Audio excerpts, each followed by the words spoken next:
Acid నేలల గురించి మనం తెలుసుకుందాం. pH 6.5 నుంచి కిందికి తగ్గే కొద్దీ యాసిడ్ నేలలుగా మారుతాయి. రైతులకు నమస్కారం.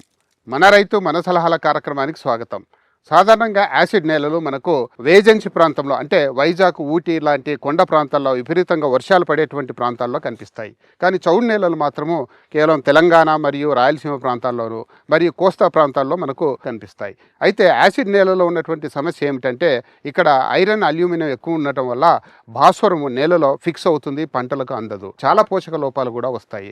ముఖ్యంగా పొటాషియం లోపం వస్తుంది, భాస్వరం లోపం వస్తుంది, అలాగే కాల్షియం లోపం వస్తుంది, మెగ్నీషియం లోపం వస్తుంది, మనకు బోరాను, మాలిబ్డినం కూడా దొరకదు. కాబట్టి పంట దిగుబడి చాలా ఇబ్బందికరంగా ఉంటుంది. ఇటువంటి నేలను సవరించడానికి పొడి సున్నం ఎకరాకు 200 కేజీలు వాడుకోవాలి. భాస్వరం కోసం రాక్ ఫాస్ఫేట్ లాంటివి వాడుకోవాలి.